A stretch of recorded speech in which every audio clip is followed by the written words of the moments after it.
नमस्कार दोस्तों, आज की इस वीडियो में हम बात करेंगे और जानेंगे सांस फूलने के कारणों के बारे में।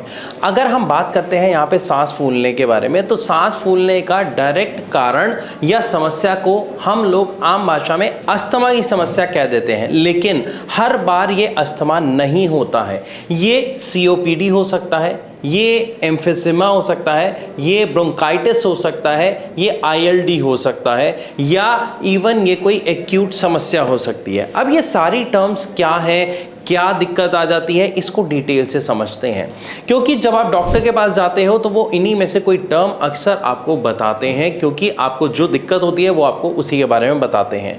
और आमतौर पर एक पेशेंट उसे समझ नहीं पाता है कि किस कारण की वजह से ये समस्या हुई और इसमें क्या क्या दिक्कतों का सामना उसे करना पड़ रहा है और इसे कैसे ठीक किया जा सकता है। तो आज की इस वीडियो को हम डिटेल से समझने की कोशिश करते हैं और मैं यहाँ पर आपको समझाने की कोशिश करता हूँ कि जब किसी को भी सांस फूलने की समस्या की शुरुआत होती है तो आमतौर पर वो दो कारणों से देखी जाती है, जिसमें पहला होता है एक्यूट यानी अचानक से समस्या आ जाना। जुकाम हुआ, अचानक से आता है। बुखार होता है, अचानक से आता है। ऐसे सांस फूलने लग गई अचानक से, ऐसे भी कुछ कारण देखे जाते हैं। कई बार ऐसा देखा जाता है कि जिनको निमोनिया हो गया है, यानी आपके लंग्स का एक हिस्से में कुछ जमना शुरू हो जाता है, आप इसको इस तरीके से समझे तो उसको निमोनिया कहा जाता है, जिसकी वजह से सांस लेने में काफी दिक्कत होती है और सांस फूलनी शुरू हो जाती है।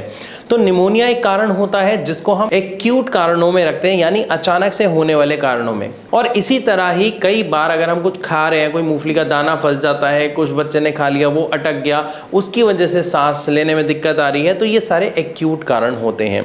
इवन कई बार लोग अस्थमा को भी एक्यूट में लेते हैं, लेकिन वो एक्यूट में नहीं आता है, वो क्रोनिक में आता है। अब क्रोनिक क्या होता है?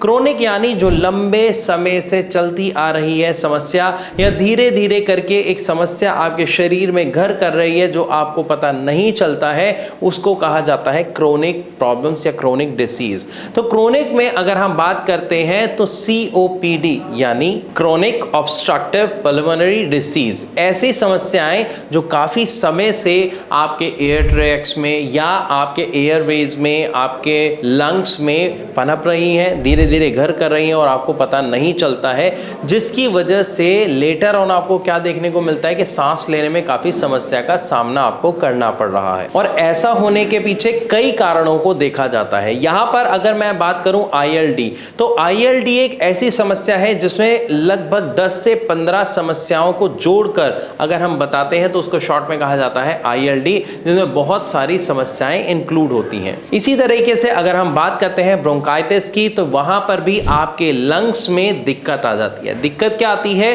कि हम जब सांस लेते हैं तो वो एयर ट्रैक्स के थ्रू आगे अंदर जाती है हमारे लंग्स में, और लंग्स में जो रास्ता जा रहा है, जो नली है, श्वास नली है, उसके संकुचित होने की वजह से, यानी जब आप सांस लेते हैं तो वो एक नॉर्मल रास्ता होता है, आप ऐसा समझिए एक पाइप जैसा होता है जिसमें अच्छा स्पेस होता है हवा के आने और जाने के लिए। लेकिन अगर कोई धूल का कण, कोई केमिकल या किसी तरीके का कोई इन्फेक्शन आपकी बॉडी में चला जाता है तो आपका इम्यून सिस्टम एक काम करना शुरू कर देता है। सबसे पहले वो उस रास्ते को छोटा कर देता है ताकि वो इन्फेक्शन आपके लंग्स के एंड तक ना जाए और आपके लंग्स को नुकसान ना पहुंचा पाए।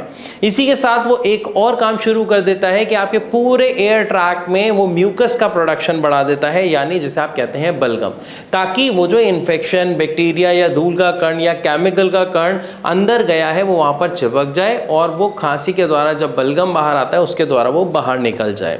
लेकिन इस पूरे प्रोसेस की वजह से हमें देखने को क्या मिलता है कि जो सांस लेने की जगह थी, जहां पर प्रॉपर हवा जा आ रही थी, वो जगह बहुत संकुचित हो गई, कम रह गई, जिसकी वजह से एक व्यक्ति को सांस लेने और छोड़ने में काफी तकलीफ का सामना करना पड़ता है। और ये जो कारण है ये क्रोनिक कारणों में आते हैं, यानी क्रोनिक डिसीज में आते हैं, जो काफी लंबे समय से प्रॉब्लम आपके शरीर में क्रिएट हो रही थी। तो इस तरीके से हमने इस वीडियो में जानने की कोशिश की कि सांस फूलने के जो कारण हैं वो कितने तरीके के होते हैं। वो दो तरीके के होते हैं, एक्यूट और क्रोनिक। क्रोनिक में बहुत सारे डिसीजेज आते हैं जो मैंने आपको शॉर्ट में बताने की कोशिश की है।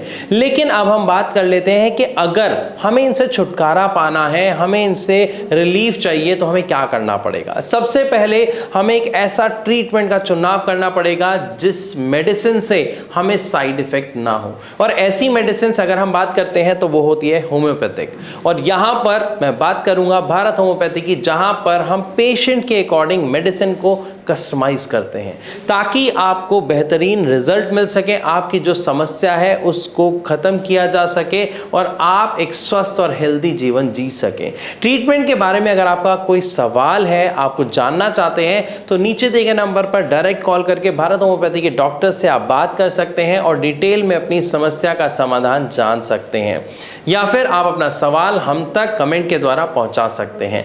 वीडियो अच्छी लगी हो तो लाइक जरूर करें, इसे ज़्यादा से ज़्यादा शेयर करना बिल्कुल ना भूलें। ऐसी और वीडियोस के लिए हमारे चैनल को अभी सब्सक्राइब करें। मिलूंगा अपनी अगली वीडियो में, तब तक के लिए नमस्कार।